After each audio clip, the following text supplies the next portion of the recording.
Hi, welcome to the video. നമ്മൾ നേരത്തെ ഇട്ട എസ്പ്രസോയുടെ വീഡിയോസിൽ ഒരുപാട് കമൻറ്റ്സ് അല്ലെങ്കിൽ ക്വസ്റ്റ്യൻസ് നമ്മുടെ കമൻറ്റ് ബോക്സിൽ വന്നിട്ടുണ്ടായിരുന്നു. അപ്പോൾ അതെല്ലാം കവർ ചെയ്തുകൊണ്ടുള്ളൊരു വീഡിയോ ആണ് ഇന്ന് ഉദ്ദേശിക്കുന്നത്. അപ്പോൾ ഞാൻ ഈ വണ്ടി എടുത്തിട്ട് അറൗണ്ട് ഒരു 6 months ആയി. അപ്പോൾ ലോക്ക്ഡൗൺ കാരണം കൂടുതലൊന്നും ഓടിയിട്ടില്ല. ടോട്ടൽ ഒരു 5000 കിലോമീറ്റേഴ്സേ ആയിട്ടുള്ളൂ. അപ്പോൾ കുറേ പേര് ചോദിച്ച ഒരു മെയിൻ ക്വസ്റ്റ്യൻ എന്ന് പറയുന്നത് നമുക്ക് ഈ വണ്ടിയായിട്ട് ഹൈ റേഞ്ച് ഡ്രൈവ് പോകാൻ പറ്റുമോ, അല്ലെങ്കിൽ ലോങ് ഡ്രൈവ്സൊക്കെ പ്ലാൻ ചെയ്യാൻ പറ്റുമോ എന്നുള്ളൊരു ക്വസ്റ്റ്യൻ ആയിരുന്നു. അപ്പോൾ ഇതിനകത്ത് എൻ്റെ എക്സ്പീരിയൻസ് അല്ലെങ്കിൽ എൻ്റെ ഒരു ആൻസർ എന്ന് പറയുന്നത്, ഇപ്പം ഞാൻ ആകെ പോയിട്ടുള്ളൊരു ഹൈ റേഞ്ച് ജേണി എന്ന് പറയുന്നത് 2 ഡ്രൈവ്സാണ്. ഒന്ന് മൂന്നാർ മറയൂർ അങ്ങനെ ഒരു ഡ്രൈവ് പോയിട്ടുണ്ടായിരുന്നു. പിന്നെ രണ്ടാമത് പൊന്മുടി, ട്രിവാൻഡ്രത്ത് പൊന്മുടിയിലുള്ളൊരു ഹൈ റേഞ്ച് ആ ഒരു ഡ്രൈവും പോയിട്ടുണ്ടായിരുന്നു. അപ്പോൾ ഇതിനകത്ത് രണ്ടിലും എനിക്ക് ഒരു എക്സലൻറ്റ് പെർഫോമൻസ് തന്നെയാണ് വാഹനം തന്നതെന്ന് വേണമെങ്കിൽ പറയാം. അപ്പോൾ ത്രൂ ഔട്ട് AC ഇട്ട് തന്നെയാണ് നമ്മൾ ഹൈ റേഞ്ച് എല്ലാം കയറിയത്. നല്ല പെർഫോമൻസ് തന്നെയായിരുന്നു. മറ്റേതൊരു വാഹനം പോകുന്ന പോലെ അല്ലെങ്കിൽ അതിനേക്കാളും ബെറ്റർ ആയിട്ടുള്ളൊരു പെർഫോമൻസ് തന്നെയാണ് എനിക്ക് ഫീൽ ചെയ്തത്. അപ്പോൾ നിങ്ങളൊരു വണ്ടി എടുക്കാൻ പ്ലാൻ ചെയ്തുകൊണ്ടിരിക്കുകയാണ്, നിങ്ങളെ ബഡ്ജറ്റ് കുറവാണെങ്കിൽ ഉറപ്പായിട്ട് നിങ്ങൾക്ക് ഞാൻ ഈ വണ്ടി റെക്കമെൻഡ് ചെയ്യും. ഗോ ഫോർ എക്സ്പ്രസോ എന്നേ ഞാൻ പറയുള്ളൂ. കാര്യം അത്യാവശ്യം മൈലേജ്, എനിക്ക് ലോങ് ഡ്രൈവ്സിന് അറൗണ്ട് 24-25 മൈലേജ് കിട്ടുന്നുണ്ടായിരുന്നു. ഹൈ റേഞ്ച് അല്ല, ലോങ് അല്ലാതെ പോകുന്ന ലോങ്ങിന്. ഹൈ റേഞ്ച് ആണെങ്കിൽ പോലും ഒരു 22-23 കിട്ടുന്നുണ്ടായിരുന്നു. അപ്പോൾ 20+ ഷുവറാണ്. നിങ്ങൾ ലോങ് ജേണി പോവുകയാണ്, സിറ്റി റൈഡല്ല, ലോങ് ജേണി ആണെങ്കിൽ അറൗണ്ട് 300-400 കിലോമീറ്റേഴ്സ് ഓടുന്ന ഒരു ജേണി ആണെങ്കിൽ ഉറപ്പായിട്ടും 20+ മൈലേജ് നിങ്ങൾക്ക് എൻഷുർ ചെയ്യാം. സിറ്റി റൈഡ്സിലാണെങ്കിൽ പോലും ഒരു 18-19 ആ റേഞ്ചിൽ നമുക്ക് മൈലേജ് എക്സ്പെക്റ്റ് ചെയ്യാം. അപ്പോൾ മാരുതിയുടെ മറ്റുള്ള വണ്ടികളുമായിട്ട് കമ്പയർ ചെയ്യുമ്പോൾ ഒരു മൈലേജ് ചാമ്പ്യൻ എന്ന് തന്നെ പറയാം, വിത്തൗട്ട് കോംപ്രമൈസിങ് ദ പെർഫോമൻസ്. പിന്നെ ഈ വണ്ടി നമ്മൾ പുറത്തുനിന്ന് നോക്കുകയാണെങ്കിൽ മാരുതിയുടെ തന്നെ ഒരു SUV മോഡലായ ബ്രസേ ആയിട്ട് ഒരു സാമ്യമുള്ളൊരു മോഡലാണ്. അതിൻ്റെ ഫ്രണ്ട് ഗ്രില്ലും കാര്യങ്ങളും എല്ലാം ബ്രസയായിട്ട് ആ ഒരു മോഡലിനെ മാച്ച് ചെയ്താണ് മാരുതി ചെയ്തിരിക്കുന്നത്. 2019 മാരുതി ഈ ഒരു വാഹനം ലോഞ്ച് ചെയ്തത്. തുടക്കത്തിൽ പുതിയതായിട്ട് ഇറങ്ങുന്ന വണ്ടികളുടെ എണ്ണം കുറവായിരുന്നെങ്കിലും 2 വർഷത്തിന് ശേഷം ഈ ഒരു 2021 എത്തി നിൽക്കുമ്പോൾ ഒരുപാട് വണ്ടികൾ ഇറങ്ങുന്നുണ്ട്. നമ്മൾ റോഡിലേക്ക് ഇറങ്ങിക്കഴിഞ്ഞാൽ ഒരു മാരുതിയുടെ ഒരു 10 വണ്ടി പോവുകയാണെങ്കിൽ അതിൽ 1-2 വാഹനങ്ങൾ എസ്പ്രസോ തന്നെ ആയിരിക്കും. അപ്പോൾ നമുക്ക് എസ്പ്രസോയുടെ പ്രൈസസ് കൂടി ഒന്ന് നോക്കി പോവാം. മെയിനായിട്ട് 3 വേരിയൻസിലാണ് എസ്പ്രസോ അവൈലബിൾ ആയിട്ടുള്ളത്. ആദ്യത്തേത് LXI, രണ്ടാമത്തേത് VXI, മൂന്നാമത്തേത് VXI+.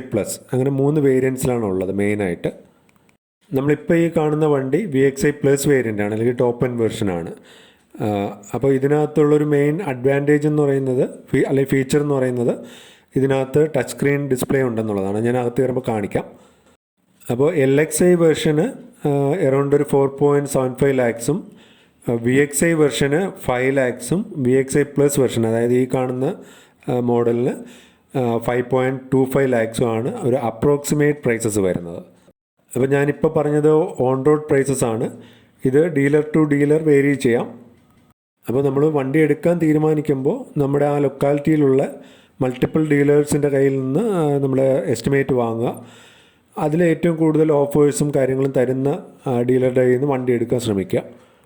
പിന്നെ ഞാൻ ഈ വണ്ടിക്കകത്ത് എക്സ്ട്രാ ഫിറ്റിങ്സ് ഒന്നും കാര്യമായിട്ട് ചെയ്തിട്ടില്ല. നമുക്ക് ഈ ഒരു പോർഷനിൽ വേണമെങ്കിൽ സ്പോയിലറൊക്കെ കൊടുക്കാനുള്ളൊരു ഓപ്ഷനുണ്ട്. അപ്പോൾ മാരുതിയുടെ ഒരു ആക്സസറീസ് കിറ്റ് തന്നെ ഉണ്ട്. അപ്പോൾ അത് അതിൻ്റെ ഒരു വീഡിയോ ഞാൻ സെപ്പറേറ്റ് നേരത്തെ ചെയ്തിട്ടുണ്ട്. അപ്പോൾ അതിൻ്റെ ലിങ്ക്സ് ഞാൻ ഡിസ്ക്രിപ്ഷൻ ബോക്സിൽ കൊടുക്കാം. പിന്നെ റിവേഴ്സ് സൈഡിൽ റിവേഴ്സ് സെൻസേഴ്സ് കൊടുത്തിട്ടുണ്ട്. 2 സൈഡിലായിട്ട്, നമ്മുടെ നമ്പർ പ്ലേറ്റിൻ്റെ മുകളിലായിട്ട് റൈറ്റ് സൈഡിലും ലെഫ്റ്റ് സൈഡിലും 2 സൈഡിലും 2 സെൻസേഴ്സ് വരുന്നുണ്ട്. പിന്നെ കൂടാതെ ഞാനൊരു റിവേഴ്സ് ക്യാമറ കൂടി കൊടുത്തിട്ടുണ്ട്. അത് സെൻട്രലായിട്ടാണ് വരുന്നത്, നമ്പർ പ്ലേറ്റിൻ്റെ മുകളിലായിട്ട്. പിന്നെ ഇതിൻ്റെ ഡിസ്പ്ലേ നമുക്ക് അകത്തുനിന്ന് നമ്മുടെ ഇൻഫോർടൈൻമെൻറ്റ് സിസ്റ്റത്തിലായിരിക്കും വരുന്നത്. അത് ഞാൻ അകത്ത് കയറുമ്പോൾ കാണിക്കാം. പിന്നെ വണ്ടി നമ്മൾ മൊത്തത്തിലൊന്ന് ഇവാലുവേറ്റ് ചെയ്യുമ്പോൾ ഒരു ക്യൂട്ട് ഡിസൈൻ ആണെന്ന് തന്നെ പറയാം. ഡിസൈൻ മൊത്തത്തിൽ നല്ലൊരു ഡിസൈൻ തന്നെയാണ് ഓവറോൾ കാണാനായിട്ട് വണ്ടി. അപ്പോൾ നമ്മളൊരു ബഡ്ജറ്റ് റേഞ്ചിലുള്ള കാറാണ് നോക്കുന്നതെന്നുണ്ടെങ്കിൽ നമുക്ക് ഉറപ്പായിട്ട് എസ്പ്രസോ സെലക്ട് ചെയ്യാം. നമ്മൾ ഇതിൻ്റെ പിയേഴ്സുമായിട്ട് കമ്പയർ ചെയ്യുമ്പോൾ എന്തുകൊണ്ടും ഒരു ബെറ്റർ ഓപ്ഷൻ എസ്പ്രസോ തന്നെ ആയിരിക്കും. പിന്നെ വണ്ടി എടുക്കുമ്പോൾ ഞാൻ സജസ്റ്റ് ചെയ്യുന്നത് VXI പ്ലസ് തന്നെ സെലക്ട് ചെയ്യണം എന്നാണ്. കാര്യം അതിനകത്ത് ഒരുപാട് ഫീച്ചേഴ്സ് VXIയുമായിട്ട് കമ്പയർ ചെയ്യുമ്പോൾ ഒരുപാട് കൂടുതൽ ഫീച്ചേഴ്സ് ഉണ്ട്. ഒരു 25,000 ഡിഫറൻസേ വരുള്ളൂ പ്രൈസിൽ. പക്ഷേ VXI പ്ലസ് തന്നെ നിങ്ങൾ ചൂസ് ചെയ്യുക എസ്പ്രസോ എടുക്കുമ്പോൾ. മെയിനായിട്ട് ഇൻഫോർടൈൻമെൻറ്റ് സിസ്റ്റം തന്നെയാണ്. ടെക്നോളജി ഇത്രയും അഡ്വാൻസ്ഡ് ആയിട്ട് പോയിക്കൊണ്ടിരിക്കുന്ന ഈ ഒരു കാലഘട്ടത്തിൽ നമുക്ക് ടച്ച് സ്ക്രീൻ ഡിസ്പ്ലേ ഉള്ള വണ്ടി തന്നെയാണ് ആവശ്യമുള്ളത്. കൂടാതെ ഈ ഒരു ഇൻഫോർടൈൻമെൻറ്റ് സിസ്റ്റം ഉള്ള വണ്ടിയാണെങ്കിൽ നമുക്ക് കോൾസ് എടുക്കാനും കോൾസ് കട്ട് ചെയ്യാനും എല്ലാ സ്റ്റിയറിംഗ് മൗണ്ടഡ് കൺട്രോൾസ് ആണ് അതിനകത്തുള്ളത്.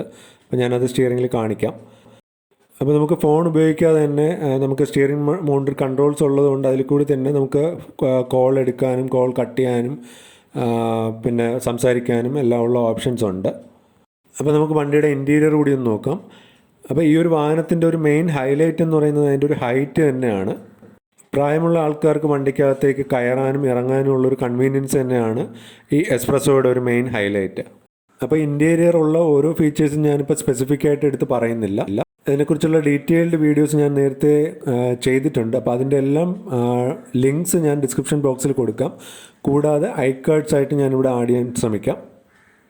പിന്നെ ഇതിൻ്റെ ഒരു ഇൻറ്റീരിയർ ഡിസൈൻ അല്ലെങ്കിൽ ആ സെൻറ്റർ ഡാഷ്ബോർഡ് മാരുതി തന്നെ പറയുന്നത് ഒരു മിനി കൂപ്പർ ഇൻസ്പയർഡ് ഡിസൈൻ എന്നാണ് പറയുന്നത്. മിനി കൂപ്പറിൻ്റെ സെൻട്രൽ ഡാഷ്ബോർഡുമായിട്ട് സാദൃശ്യമുള്ള ഒരു ഡിസൈനാണ് എസ്പ്രസോയിൽ മാരുതി കൊടുത്തിരിക്കുന്നത്. അപ്പം ഞാൻ നേരത്തെ പറഞ്ഞതുപോലെ ഇത് VXI പ്ലസ് വേരിയൻ്റ് ആണ്. VXI പ്ലസ് വേരിയൻറ്റിൽ മാത്രമാണ് നമുക്ക് ടച്ച് സ്ക്രീൻ ഡിസ്പ്ലേ അല്ലെങ്കിൽ ഇൻഫോർടൈൻമെൻറ്റ് സിസ്റ്റമും പിന്നെ അതുപോലെ സ്റ്റിയറിംഗ് മൗണ്ടഡ് കൺട്രോൾസും എല്ലാം അവൈലബിൾ ആയിട്ടുള്ളത്. അപ്പോൾ ഈ ഒരു മോഡലിൻ്റെ പ്രൈസ് ഞാൻ നേരത്തെ പറഞ്ഞു 5.25 lakhs ആണ് അപ്രോക്സിമേറ്റ് പ്രൈസ് വരുന്നത്. ഈ ഇൻഫോർടൈൻമെൻറ്റ് സിസ്റ്റം നമുക്ക് കുറച്ച് ഡീറ്റെയിൽഡ് ആയിട്ട് നോക്കേണ്ടതാണ്. അപ്പോൾ ഞാൻ അതിനെക്കുറിച്ച് ഒരു വളരെ ഡീറ്റെയിൽഡ് ആയിട്ടുള്ളൊരു വീഡിയോ ചെയ്തിട്ടുണ്ട്. അപ്പോൾ അതിൻ്റെ ലിങ്ക്സ് ഞാൻ ഡിസ്ക്രിപ്ഷൻ ബോക്സിൽ കൊടുത്തിട്ടുണ്ട്. കൂടാതെ ഞാൻ ഐകാർഡായിട്ട് കൊടുക്കാം. അപ്പോൾ അത് നിങ്ങളൊന്ന് നോക്കുക. ഇൻഫോർടൈൻമെൻറ്റ് സിസ്റ്റം യൂസ് ചെയ്ത് തുടങ്ങുന്നതിന് മുന്നേ ഒന്ന് നോക്കുക. ഒരുപാട് ഫീച്ചേഴ്സ് ഈ ഒരു ഇൻഫോർടൈൻമെൻറ്റ് സിസ്റ്റത്തിൽ മാരുതി കൊടുത്തിട്ടുണ്ട്.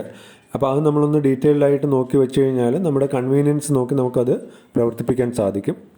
പിന്നെ ഇതാണ് ഞാൻ നേരത്തെ പറഞ്ഞ സ്റ്റിയറിംഗ് മൗണ്ടഡ് കൺട്രോൾസ്. നമുക്ക് ചാനൽസ് മാറ്റാനും വോളിയൂംസ് അഡ്ജസ്റ്റ് ചെയ്യാനും മ്യൂട്ട് ചെയ്യാനും കോൾസ് എടുക്കാനും കോൾസ് കട്ട് ചെയ്യാനും എല്ലാം ഉള്ള ഓപ്ഷൻ സ്റ്റിയറിംഗിൽ തന്നെ കൊടുത്തിട്ടുണ്ട്. അപ്പോൾ നിങ്ങൾ വണ്ടി എടുത്തു കഴിഞ്ഞിട്ട് ഇൻഫോർടൈൻമെൻറ്റ് സിസ്റ്റത്തിൻ്റെ വീഡിയോ ഞാൻ നേരത്തെ പറഞ്ഞ പോലെ ഡിസ്ക്രിപ്ഷൻ ബോക്സിൽ കൊടുത്തിട്ടുണ്ട്. അപ്പോൾ ആ വീഡിയോ മസ്റ്റായിട്ടൊന്ന് കാണുക. അത് വളരെ ഹെൽപ്ഫുള്ളായിരിക്കും നിങ്ങൾക്കത് യൂസ് ചെയ്യാൻ. സ്റ്റിയറിംഗ് മൗണ്ടഡ് കൺട്രോൾസും അതുപോലെ infotainment system touch screen work ചെയ്യുന്നത് എങ്ങനെയാണ്, എന്തൊക്കെ ഫീച്ചേഴ്സാണുള്ളത് എന്നറിയാനായിട്ട് ആ ഒരു വീഡിയോ മസ്റ്റായിട്ടൊന്ന് കണ്ടിരിക്കുക. പിന്നെ ഈ ഒരു സിസ്റ്റത്തിനകത്ത് നമുക്ക് ട്രിപ്പ് വൈസ് മൈലേജ് നോക്കാനും ട്രിപ്പ് വൈസ് ഡിസ്റ്റൻസ് നോക്കാനും അല്ലെങ്കിൽ ടോട്ടൽ മൈലേജ് നോക്കാനോ അങ്ങനെയൊക്കെയുള്ള ഓപ്ഷൻസ് ഉണ്ട്. പിന്നെ ഡ്രൈവ് ചെയ്യുമ്പോൾ നമുക്ക് ഡ്രൈവർ സൈഡിലാണോ കൂടുതൽ വോളിയം വേണ്ടത്. ഇപ്പം നമുക്ക് FM റേഡിയോ വർക്ക് ചെയ്യുമ്പോൾ ഡ്രൈവർ സീറ്റിലാണോ കൂടുതൽ വോളിയം വേണ്ടത് അല്ലെങ്കിൽ ബാക്കിൽ പാസഞ്ചേഴ്സ് ഇരിക്കുന്ന ഭാഗത്താണോ.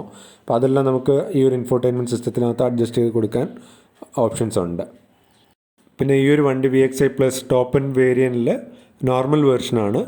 ഇതിൻ്റെ ഓട്ടോമാറ്റിക് വെർഷനും അവൈലബിൾ ആണ്. നിങ്ങൾക്ക് സിറ്റി റൈഡാണ് കൂടുതലുള്ളതെങ്കിൽ വേണമെങ്കിൽ നമുക്ക് ഓട്ടോമാറ്റിക് വെർഷനും ചൂസ് ചെയ്ത് പോവാം. അപ്പോൾ ഇതൊക്കെയാണ് എസ്പ്രസോയെക്കുറിച്ച് മെയിനായിട്ട് പറയാനുള്ളത്. അപ്പോൾ ഞാൻ നേരത്തെ പറഞ്ഞ പോലെ നിങ്ങൾക്ക് ഒരു വാഹനം എടുക്കാൻ പ്ലാൻ ഉണ്ടെങ്കിൽ നിങ്ങളുടെ ബഡ്ജറ്റ് കുറവാണെങ്കിൽ നിങ്ങൾക്ക് ചൂസ് ചെയ്യാൻ പറ്റിയൊരു വണ്ടി തന്നെയാണ് എസ്പ്രസോ. പിന്നെ ഞാൻ നേരത്തെ പറഞ്ഞതുപോലെ ഈ വാഹനത്തിനുള്ള സ്പെസിഫിക് ആയിട്ടുള്ള ഫീച്ചേഴ്സ് എല്ലാ ഫീച്ചേഴ്സും കവർ ചെയ്ത് സെപ്പറേറ്റ് വീഡിയോ ഞാൻ ചെയ്തിട്ടുണ്ട്. ആ വീഡിയോയുടെ ലിങ്ക് ഞാൻ കൊടുക്കുന്നുണ്ട്. കൂടാതെ ഈ വണ്ടിക്കുള്ള പോസിറ്റീവ്സ് ആൻഡ് നെഗറ്റീവ്സ് ഇത് രണ്ടും കവർ ചെയ്ത് വേറെ വീഡിയോ ചെയ്തിട്ടുണ്ട്. അതിൻ്റെ ലിങ്കും ഡിസ്ക്രിപ്ഷൻ ബോക്സിൽ കൊടുത്തിട്ടുണ്ട്.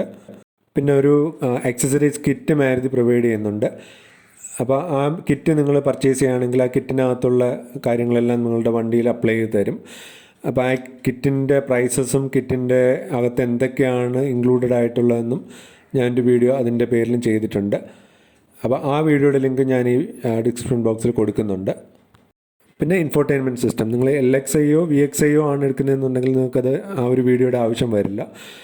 പക്ഷേ നിങ്ങൾ VXI പ്ലസ് ആണ് എടുക്കുന്നത് അല്ലെങ്കിൽ ടോപ്പ് എൻഡ് വെർഷനാണ് എടുക്കുന്നതെന്നുണ്ടെങ്കിൽ നിങ്ങൾക്ക് ഉറപ്പായിട്ടും ആ ഇൻഫോർടൈൻമെൻറ്റ് സിസ്റ്റത്തിൻ്റെ വീഡിയോ വളരെ ഹെൽപ്ഫുൾ തന്നെ ആയിരിക്കും. അതിനകത്ത് എല്ലാ ഇൻഫോർടൈൻമെൻറ്റ് സിസ്റ്റത്തിനകത്തുള്ള എല്ലാ ഫീച്ചേഴ്സും ഞാൻ കവർ ചെയ്യാൻ ശ്രമിച്ചിട്ടുണ്ട്. അപ്പോൾ അതിൻ്റെ ലിങ്ക് ഞാൻ ഡിസ്ക്രിപ്ഷൻ ബോക്സിൽ കൊടുക്കാം. അപ്പോൾ ഇതെല്ലാം നിങ്ങളൊന്ന് നോക്കുക. പിന്നെ ഇതിൻ്റെ ബൂട്ട് സ്പേസ് കൂടി ഒന്ന് കാണിക്കാം. അത്യാവശ്യം നല്ല സൈസ് തന്നെയാണ് ഇവിടെ കൊടുത്തിരിക്കുന്നത്. നമുക്ക് ലോങ് ട്രിപ്സൊക്കെ പോവുകയാണെങ്കിൽ ഒരു 4-5 ബാഗ്സ് അടുക്കി വെക്കാനുള്ളൊരു സ്പേസ് ഇതിനകത്തുണ്ട്. അപ്പോൾ അങ്ങനെ ലഗേജസ് വെക്കുന്ന ടൈമിൽ ആ മുകളിൽ കാണിച്ചിരുന്ന പാഴ്സൽ ട്രേ ഇളക്കി വെച്ചിട്ട് നമുക്ക് ലഗേജ് കൂടുതൽ അതിനകത്ത് ഇൻക്ലൂഡ് ചെയ്യാൻ പറ്റും. അപ്പോൾ ഇത്രയൊക്കെയാണ് എസ്പ്രസോയെ കുറിച്ച് പറയാനുള്ളത്.